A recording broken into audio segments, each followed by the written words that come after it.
Hi, my name is Michael McCartan. I'm the Managing Director of Duetto. For those of you that don't know what Duetto is, we're a predictive analytics platform that was based on an architecture called open pricing, which essentially challenged some of the pricing methodologies that had historically been developed, but didn't allow for flexible pricing of room types and rate codes.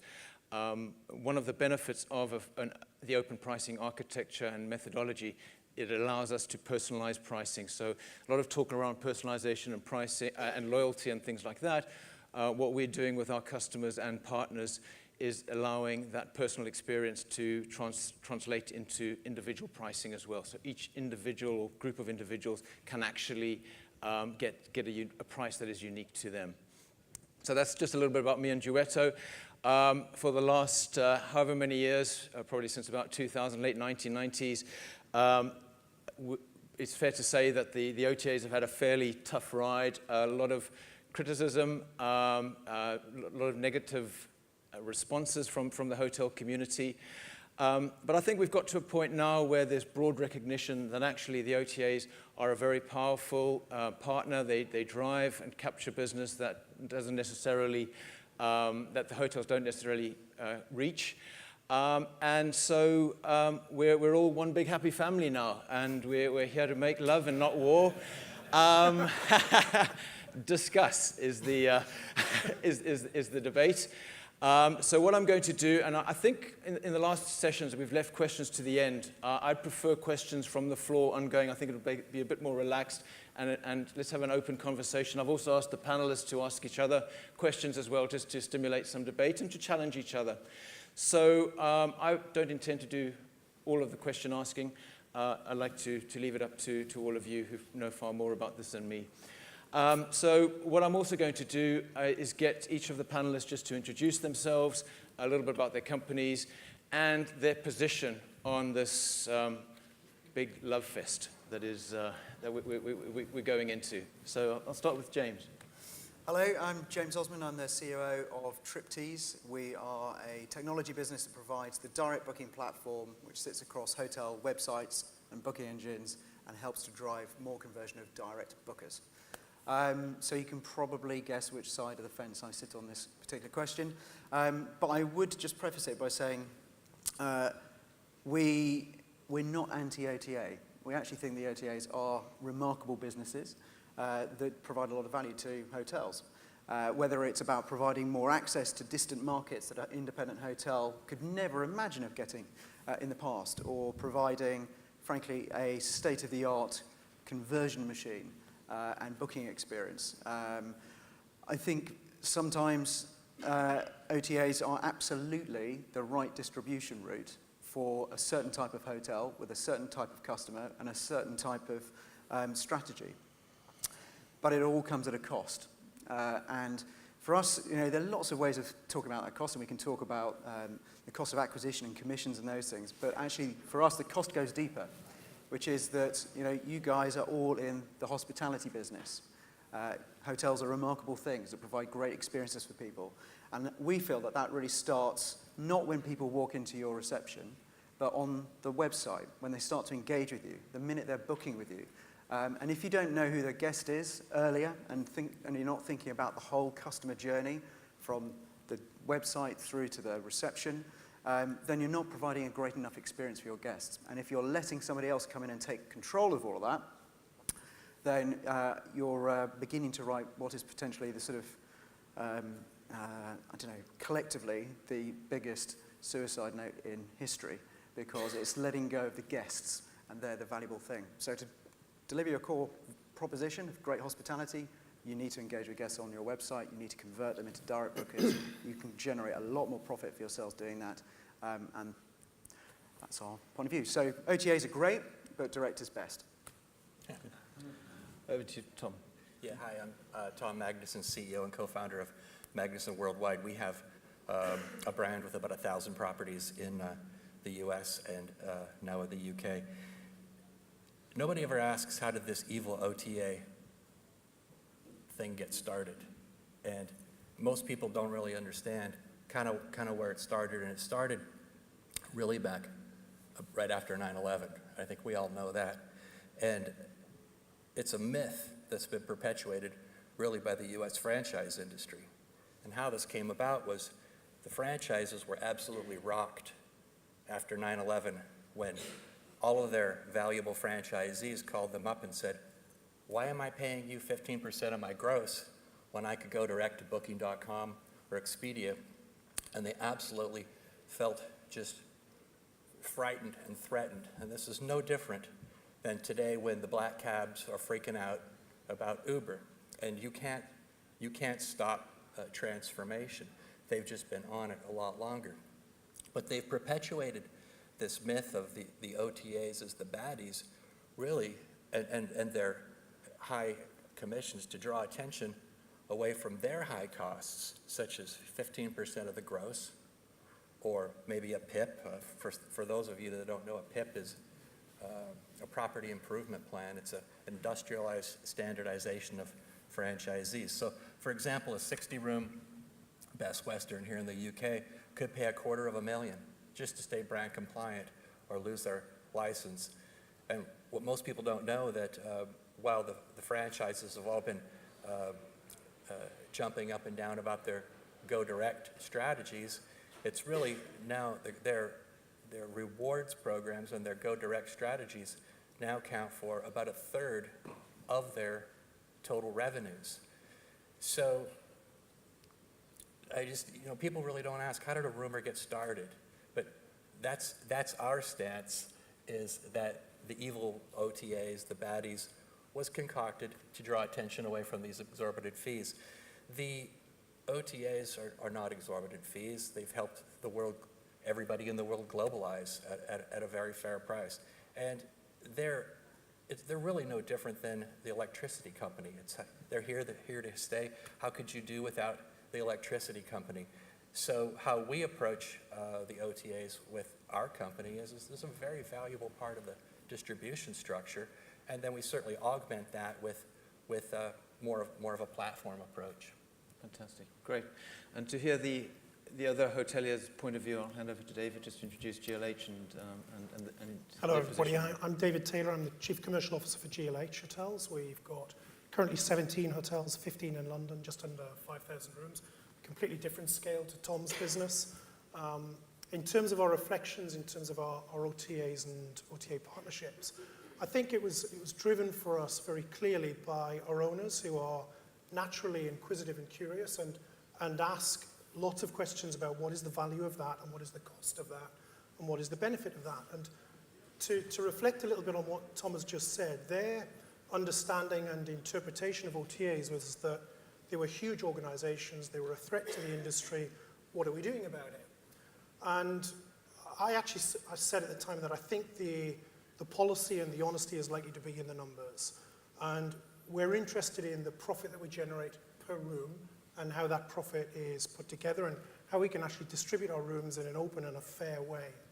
And we went through a process of basically cut, slicing and dicing all of the numbers for every type of business across every segment. It's quite revealing. And it changed the basis of the discussion that we had with our owners from a position where they were saying, okay, what are you going to do about OTAs, and almost managing them down in the business to more of a position in terms of, okay, we now see the value of that. How do we make more of it at the right time, at the right price, in the right way? And I think the data has been illuminating for us. It actually also makes us think differently about other segments and other clients. And my view on it is that in many ways, OTAs have done a lot of the hard work in the industry over the years to promote hotels within the industry. And hotels have been a little bit complacent about that, and we've enjoyed it. Maybe sat back and thought, okay, thanks very much, there's the fee, let's take the booking. But we still have an obligation and a commitment to look at all of our other types of business and see where that's coming from and what the opportunities are there and what the cost and the profit profile looks there, to come up with a blended strategic plan that is relatively risk-free, is balanced, and it supports the performance of the hotels. Fantastic, thanks, David. And I suppose the bravest man on the panel, hand over to Ryan to just introduce Booking.com and your position on this debate. Yeah, so I'm the OTA. So I'm Ryan Pearson, I'm the area manager. I've just moved to London to look after the London market. Previously, I was area manager for the north of the UK, which involved the Manchester and Edinburgh and Dublin offices. I guess our proposition as Booking.com, we allow partners to put themselves on a platform that gives them global visibility. It enables them to reach markets that they wouldn't normally reach. We provide incremental business. For the guest, we provide a platform. That platform gives them a great experience, great content, very easy to use, very easy to book, great pricing. And in turn, that's great conversion for the partners who feature on that, great visibility.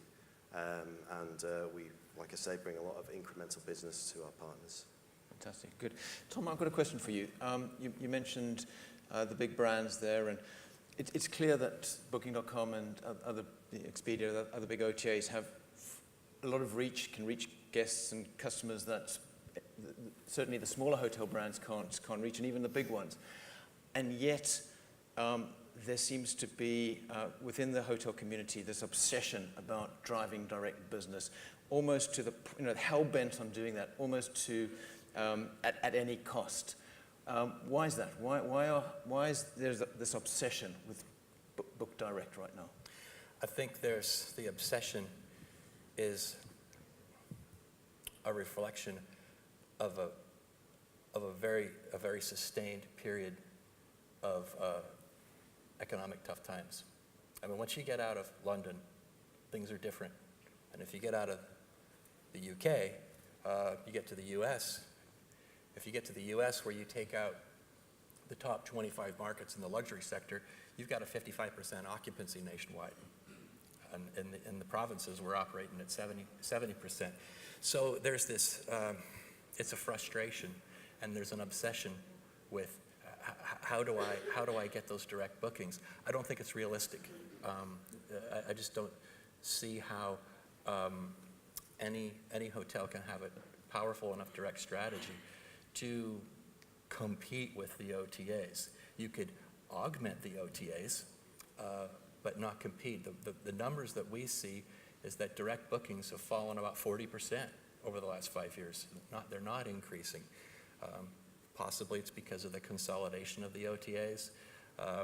Could be a lot of reasons, but for what we do to counsel our hotels is to really realize that OTAs are not a sustainable long-term strategy.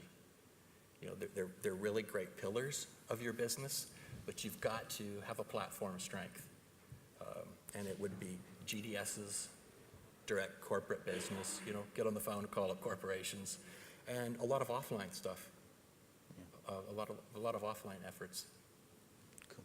David, is there merit in just saying, forget about all this Book Direct stuff? The OTAs are doing a fantastic job at driving this transient business at a seemingly reasonable cost. I think it's debatable as to, and James can jump in here, but debatable as to how cost-effective the Book Direct strategies are. Is there not an argument just to say, Booking.com, you deal with this sector and I'll take care of call center and other channels? I think it's a simplistic way to look at it. It also reflects, I think, what happened post 9/11, where hotels kind of retrenched and allowed other partners to do the work for them.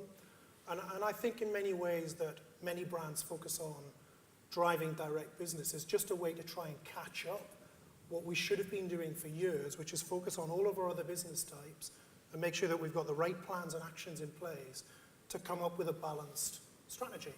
And what's happened is it's got a bit unbalanced, and there's now this kind of, it's almost like a knee-jerk response to try and bring it all back quickly. And can it be achieved? I don't know. I think it's part of a longer-term process of putting in the hard work across every business type and every type of segment to come up with a blended approach. Yeah. So is it right to just say, no, let's forget it and push it over? I'm not convinced that it is, because each type of business has its own profitable delivery to a hotel, and that profit profile looks very different from one type to the other. And it's how do we actually achieve the right balance in the right way for the long-term sustainable future of the business. Okay. So Ryan, when you're seeing more and more of these direct strategies, and inevitably I think there will despite what Tom says, probably some hotels will start getting more direct business. From your perspective, from a Booking.com perspective, how does that change the relationship, your relationship with the hotels? What stays the same? What's different? Well, I would say that by and large, the relationship that we have with our partners is respectful, and we view ourselves as a distribution channel that is incremental and can work alongside the brand channel. So we respect that, and we believe that the visibility that we give partners actually helps to drive through the billboard effect, helps to drive some of that direct business. Having said that, we still believe that there are areas that the brand, it's not that the brand cannot reach, but the cost of the brand channel reaching certain markets makes us very cost effective. And it's the all-round experience that we can provide. So if you're a Chinese booker, if you want to book in your own language, you want to book on your local search engine using a local credit card, you can do that. You can contact us in the middle of the night if you're booking from Manchester, and we can facilitate that, and we can make it a very good user experience. And that's business that is hard to reach on a brand channel, I would say. Okay. And James, I think Triptease was started because there was this perception that the OTAs are cheaper than the hotels direct their own websites. There still seems to, that perception still seems to exist despite, the hotel's best effort to break that. Why is that? Why does the general consumer, people outside of the industry, consider Booking.com or Expedia to have a better price than the supplier themselves? We're human beings. When you've been told a message every single day for 10 years, it kind of gets quite deeply embedded in your brain. So it takes a little while to challenge and change that. When you have, between the two big OTAs, a spend with Google, which is billions, and that's, again, trying to reinforce the message of the cheapest price, then it's just inevitable that this stuff does not change overnight. It's really hard. To David's point, it's just a lot of constant reinforcement is required. And frankly, I personally wouldn't be too bothered if there was complete price parity universally, because I actually think it's the job of the hotels to be communicating why having a direct relationship with a hotel is great, because we know that most human beings like to have direct relationships. If they are staying in a hotel is different. It's in the words of Chip Connolly, it's a place where it's a different product. You eat there, you sleep there, you get naked in the shower with this product. It's a different kind of experience, and it matters. And therefore, hotels have a great opportunity to talk about why, when you've got a direct relationship, it's going to be a better experience. And this it's going to take time. But it's interesting. It reminds me of another industry that also went through quite a lot of change over the last decade, which is telecoms. So the telco industry was enormously profitable, really, really successful. And I remember in my former life having conversations with some of the big telcos who were feeling very comfortable about their position, and they thought this was going to continue forever. And if you look at the revenue, the key metric in the telco industry is ARPU, average revenue per user, and that's just declined non-stop in every single market consistently for the last 5 to 6 years, because they allowed new technologies to come in and sit on top, WhatsApp and Apple and other stuff, who own the relationship with the customers, who provide great products and a great service, but the underlying technology has now become, frankly, dumb, fat pipes, and it's becoming highly commoditized. I would hate that to happen in the hotel industry. I just think, we all like hotels too much. We like hospitality matters too much for us to let that happen. Yeah. So it's not something that's going to change overnight. I know David wants it to. I'm sorry. It's going to be a long slog, but again, there is absolutely a role for the OTAs. They're doing an exemplary job from which we can all learn, but it's just trying to get that balance, and it's going to take hard effort and time and just constant reinforcement and constantly improving the guest experience for those people that do book direct.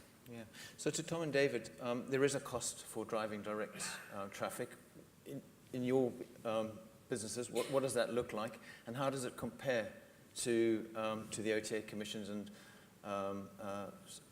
the cost that you pay to get the business through a third party? I'll go ahead. A couple of the strategies that we're using to drive direct business.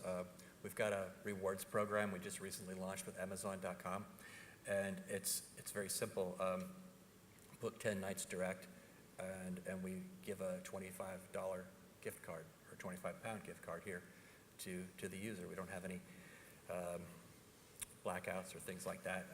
In the end, we've computed that that's probably cheaper than OTA fees when you average out a 2-night or a 1.84 length of stay. We've also built our global alliance with our partners, Zhenjiang, China's largest operator, and Louvre, Europe's largest operator, to build a consortium of 8,000 hotels, 800,000 rooms, which represents the second largest global consortium.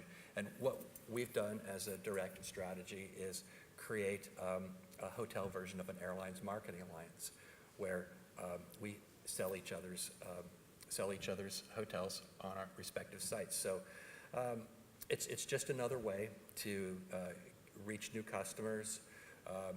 We are able to tap into Zhenjiang's 100 million rewards base, Louvre's customer base. They're able to trade with our customers too. They're lower cost than OTAs, but those are a couple of the strategies that we're using. And you're not finding cannibalization, sort of people that would have booked with you anyway are now sort of coming through these other channels, Amazon, etc., and you having to discount the price for business that you would have received anyway? We thought about that, but I don't really think so, because actually some people are very loyal to their booking channel. I mean, there were the hotel brands, and now there are the booking brands. There are some people that are loyal Booking.com users, Expedia users, Airbnb users. So we're trying to go outside of that customer base and pull in new people. Great. Yeah. David, your experience? I think if you asked most people in our business a year ago what the cost of a direct booking was, they probably wouldn't know. The natural assumption is, well, it's free, we've just got it, there's no cost. But actually, when you then begin to layer in the costs in terms of switch fees, telephone costs, PPC costs, web hosting costs, and so on and so on and so on, that's the bit that gives you the clear view. But if you do that for every type of business and then stack it all alongside each other, do that by month, do that by day, do that by period, the cost varies significantly. And there are times of the year or the week where the cost margin is actually very low. So the difference between the two is actually, there's not that much in it, let's not worry about it. There are other times where the cost margin is much greater and it's less costly to run certain direct campaigns at certain times. And we as a business have to be able to understand when that is and then do something about that to capitalize on it and take advantage of it. But generally, the cost is not as big as most people would think it to be by the time you've actually factored in all of the costs that are applying to those bookings. It's very easy to lose sight of mailing costs or email costs and so on, and just assume that it's part of another sales and marketing cost bucket and it sits over there. It's all attached to the same thing. But when you actually drill down into that and say, okay, what does it really look like? It gives you a very different picture. And it breaks the normal perception of OTAs are just expensive. It really does. And you know, in many ways, it changes the perception, not just about OTAs, but about corporate business and wholesale business and other types of business. And I think for the industry to be in a position like that, you know, knowledge is power, and it gives you so many more different insights into what you can do and when. And that's the bit I think that will help the industry get over this issue of are OTAs good or are they bad? It's fascinating, and I mean the data tells a story, right? And that's what you're saying. I'm going to put you on the spot here. Have you got some little anecdotes to share? Some interesting things you discovered in doing all this analysis? I could tell you a few. Yeah. One particular one that springs to mind is a large tour operator who is operating in some of our hotels in London. I won't name them. And the normal discussion is, can we take the rate down for next year? And our response is, can we take the rate up next year? And actually what the data was showing is that on a net basis and looking at the day of week arrival and so on, actually the margin between a hotel saying we really would like more of that was only a few pounds. And when we went through and explained that to the operator and said, actually, the hotel's position at the moment is to restrict space because of, so let's have a different conversation and say, if we get the pricing right, we can open up more space at different times, and does that work for you? The answer was, actually, that fits us really well, because we've got different programs with different arrival patterns that we can fit into the business that is great for you, but it also works well for us. Now, they took an increase in their rate that they weren't anticipating, but the net was a mutually beneficial relationship that was created out of a situation which is normally riddled with tension. And actually, that also helps the hotels begin to understand the value of other types of business, and it shapes the conversation around direct business away from it just being about purely just our own website into all of the other types of direct business as well.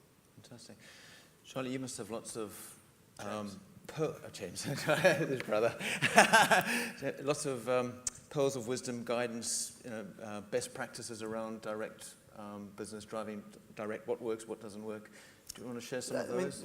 The simplest thing which will have the fastest impact is get control of your parity. So inevitably, a reason why lots of people will leave, I guess, a hotel's website is because they just think, I love this hotel, I want to book it, but I think it's probably going to be cheaper elsewhere. And so they'll then leave and they won't come back.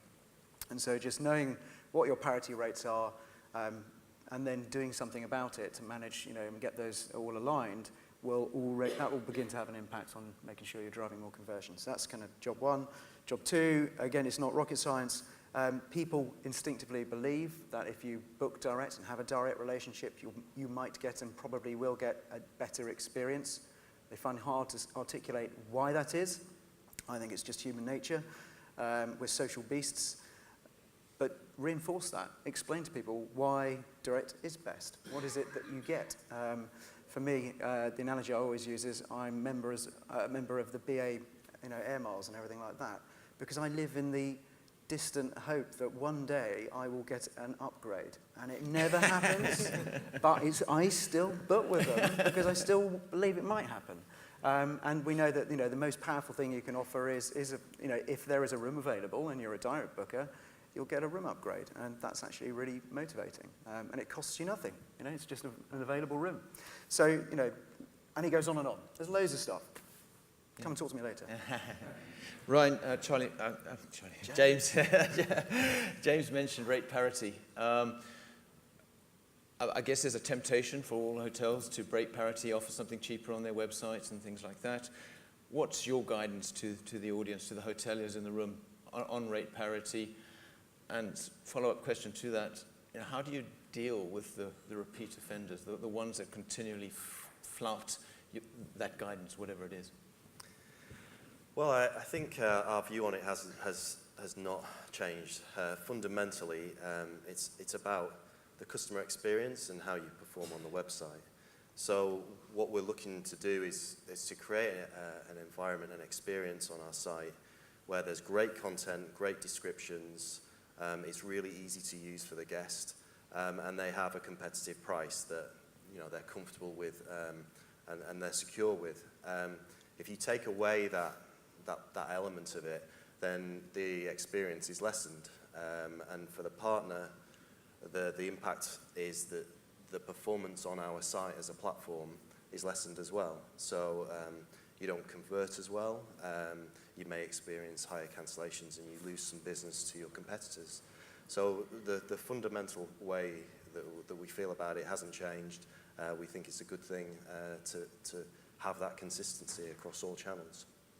And I mean, there are lots of horror stories out there about how you deal with the offenders. What's the reality? I think the customer decides. It's in the customer behaviour. So if they see if they experience cheaper prices elsewhere or inconsistency, or they feel they're being overpriced on a certain channel, they won't gravitate to that hotel. They might stay on the channel if they're loyal to Booking. But I think it just impacts on the customer will tell the hotel in some way, shape or form, and that's a loss of conversion or a cancelled booking. I think that's the impact. Great. Yeah, go ahead. Is there an argument to say that the insistence on rate parity actually increases the cost to the guest? There are nights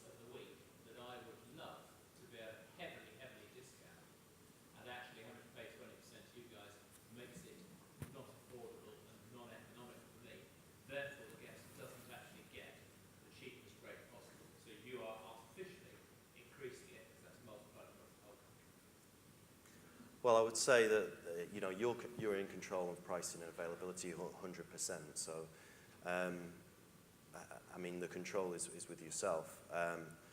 Completely. There's I a offer it at a much, much cheaper rate on a Monday night, and because I have to pay 20% to you, it's no longer economic for me to do that. Therefore, you must be increasing the price of the app. Well, I would turn that around and say that it's what you're paying, the commission for. Your distribution, your visibility is increased, and it may be that you don't have to crash your rates like that because you've got that enhanced visibility that we can give you. We can give you those last-minute bookings, the incremental business. I think you do a great job, by the way. And we get loads of bookings from you, thank you very much. But the rate parity issue is a bit hard. David, what's your response to that? I think rate parity is a constant topic of conversation. Obviously, it's been discussed with CMA. There are changes in Europe. Whether those changes apply in the UK in the future, I don't know whether anybody knows the answer to that yet. I think it's a movable feast, but I do understand the point that you make in terms of when you get to a certain point on a very quiet night, it then draws into question that profit position again. But again, to kind of echo some of what Ryan said, and I want to keep bringing this back for us anyway, that it's all about the customer. So what is it that we can do with the customer to persuade them to come back to those nights? And it might be that we have to do things with Booking.com or Expedia or through other distribution partners or even ourselves. So, rate parity is there. Whether it stays there long term, I'm not so sure. And what that means is likely there's going to be continual change in this environment. But I think for now there are ways and means to try and address it without breaching rate parity. And we'll see what unfolds. Tom, what's your view on rate parity? Good or bad? Or? I used to be very concerned about it, and now I could care less. And the reason why is, as I mentioned earlier, you can't take your rate to the bank. All you can take at each night is what's my net. And so some nights you're just going to have to drop the rate, and hopefully you'll pick up more volume. And is that across all channels, or just across all channels? Yeah. And again, we're an advocate of as much distribution as possible. If you've got 30% unsold every night or 45% unsold every night, it would be unwise to not use every distribution channel possible because you can't sell yesterday's room. Yeah. So I mentioned I used to really care about rate parity, but not anymore. I'm just really focused more on as much distribution as possible and trying to focus on that, bringing in the revenue rather than worrying about the rate parity. Yeah. I agree with what you're saying when I'm operating at about 85% occupancy year round. So I'm looking for marginal gain all the time. When you're into that marginal gain, that's when the 20% actually hits you. I've picked up the low hanging fruit. Now it's getting just a bit different. Yeah. If you find out, let me know. Yeah, vice versa. Ryan, there have been lots of incidences where hotel chains, particularly the bigger ones, have sort of shown two fingers to you or Expedia and said, we'll go it alone, and invariably, most recently Hyatt, and invariably they come back licking their wounds and saying that was a mistake. What does that indicate to you? What does that suggest? I think it indicates that we've got a valuable proposition and that we can reach those markets that they wouldn't normally reach, or it's not cost effective for them to reach. So that's an example of a global chain. I would say that I deal with UK national chains who are very strong domestically, but again we can add that international business, and we can add incremental domestic leisure or business bookers on top of what they already have. So it's definitely the value that we can bring, and also, I would stress that the local presence that we have. So, some of the global chains, they have cluster revenue managers sat outside London in a big building, but they haven't necessarily got the access to the local market and all the local competitors that we have. And I think there's a gap in that scenario that we can fill. We've got account managers. We've got 5 offices in the UK. And we've got our account managers in every major market, and that's value that we can add. James, I speak a lot about sort of one of the challenges that hotels have is they've got data sitting in little pockets, different systems, PMS, CRM, blah, blah, blah. Booking.com is sitting on, I call it a data lake. They can interrogate their customers. They know a lot about who's asking the questions. They can respond faster with more appropriate answers because they're sitting on they have a more holistic view, a 360-degree view of the market, of the people asking the questions, etc. And I believe that once search becomes voice-enabled search becomes more of a factor, it's going to play into the OTA's hands. It's going to strengthen that because you can start through voice instead of just saying I'm going from, I want to be in London on such and such a date for 2 people. You can ask some very detailed, specific questions. I'm traveling with my family. I want a pool. I'm et cetera, et cetera, et cetera. The questions that travelers are going to ask are going to become much more complex. How does a hotel chain, GLH, Magnuson, deal with that complexity in the search environment and not sort of concede further to the OTAs? Yeah, it's going to be really tough. I think just watching what Google's doing is fascinating because I think we were all at one point thinking, are they going to become an OTA or what's their strategy? And I think they're very smart. They're able to put their prices up of their core business and advertising because they're making the product more valuable. So I think hotels have got to engage a lot more with Meta. Again, I know it's all owned by the OTAs, but it's another route to try and get more access to customers.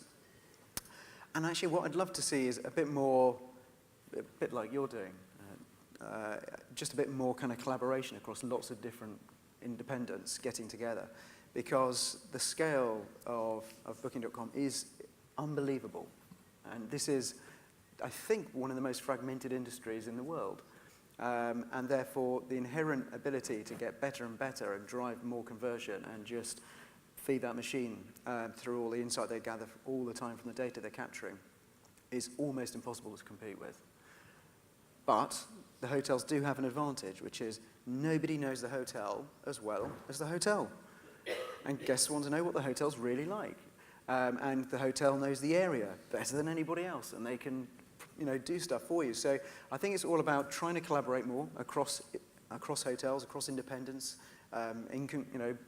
more collaboration at the same time as making sure you're absolutely leveraging the competitive advantage that the hotels do have, which is they are the hospitality experience. They are the experts on this hotel. I don't mean to be too rude, but I sometimes feel that the experience you'll get on a big OTA is, it feels like things are being retailed. It's like packets of crisps being retailed in a discount store. It's not selling an experience. And I think that's a missed opportunity. That's why people like to go to the hotel's website. So it's tough, but there are little things you can work on that will just try and balance things a bit more. Yeah.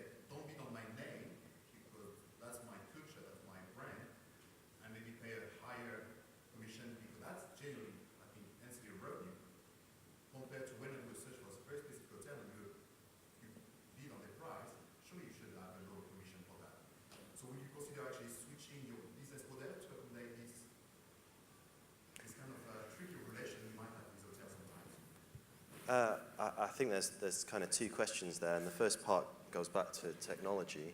Our presence on those search engines, it's not just about the bidding. It's about the experience and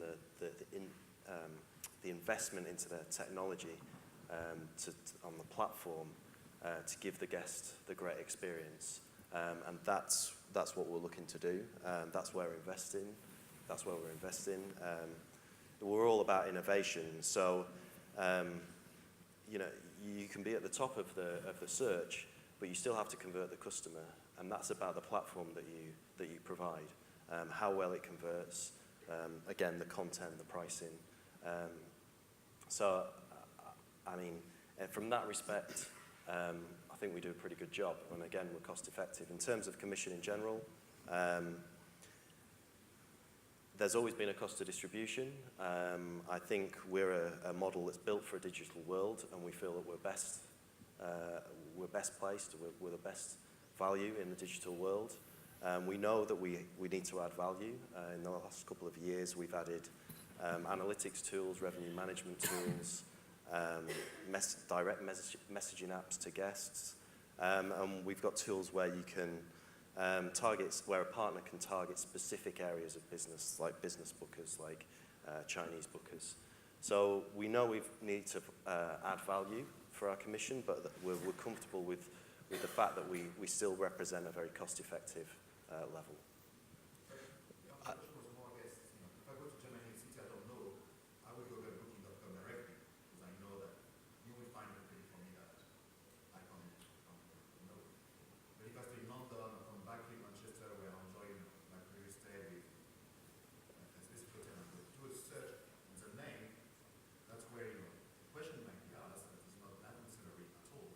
And the fact that you bid on their name, it's where the relations between these hotels, what I see, it's might be more beneficial than beneficial. Well, it's about the ability to convert, and I think that we have a high conversion rate. So, if you want, if you want that guest to actually make a booking rather than just find your property on a search engine, then we feel we've got the platform that enables that. Cool. We're nearly out of time. Are there any questions from the floor? I've got one or two more questions for the panel, but yes, Andrew, go ahead. Wonderful, thank you. Quick one. Just in terms of the aggregators, so the sort of first wave of aggregators in terms of Booking.com and Expedia, the new wave of aggregators such as Airbnb, do you think they're going to put some pressure on the first wave of aggregators in terms of, are they going to be a more viable, cheaper distribution channel for hoteliers? Do you want to take that, James? I have no idea. I mean, I think we are seeing some hotels using Airbnb as a distribution channel at a much lower cost. And that's sort of particularly out in sort of Asia. So whether that will roll back over this way, I don't know. I mean, it's actually more for the other guys that make those decisions. Hope so. I mean, Airbnb is basically in its infancy as a platform. I mean, you can ask, Amazon started off as Earth's largest bookstore, but once the platform's built, it's the machine. So it's only natural that Airbnb would do that, and if they're able to change the industry by being how Toyota did to Detroit, give people what they want at a much more predictable, lower cost, that could change the distribution landscape, hopefully better for the hotels. I suspect that it's likely that at some stage they will just gradually creep into hotel space. How quickly that happens, I don't know.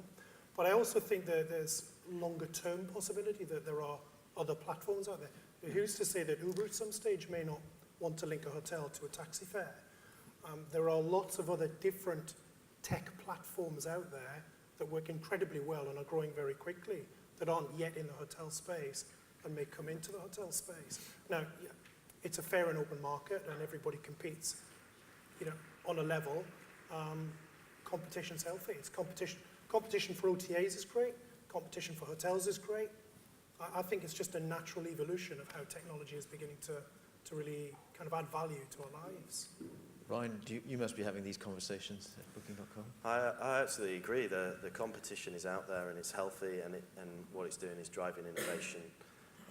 So it's technology that's transforming everything. I mean, the competitors who'll be in the landscape in the future are those. I mean, currently, I'm looking for a lodge in the Highlands at New Year, and I'm looking for a London hotel this week. and I'm switching from my leisure to my business account. I want that to be seamless. I want to, it doesn't matter what device I'm on, I want it to be seamless. I want it to remember my past bookings, my past preferences, what I've already searched for. And like we say, next year I want to just be able to speak to that device rather than just type it in. And whoever, that's where we're innovating, and whoever innovates best, that's where the landscape will be. Fantastic. Then we've got one last question from the floor. Just wondered on the panel's view on the relationship between OTAs and TripAdvisor. So I can no longer advertise on TripAdvisor myself for my own hotel because I'm now being forced out by price. So TripAdvisor is no longer a review website. It's now an extension of the OTA. That's certainly how it's. How do your customers deal with that? Yeah, I mean, I would tend to agree. I think that's the direction they're going, and they're finding it really hard. And they're up against a couple of incredible businesses. So I slightly worry for them, to be honest. Fantastic. All right, well, thank you very much. Round of applause for the panel. Thank you.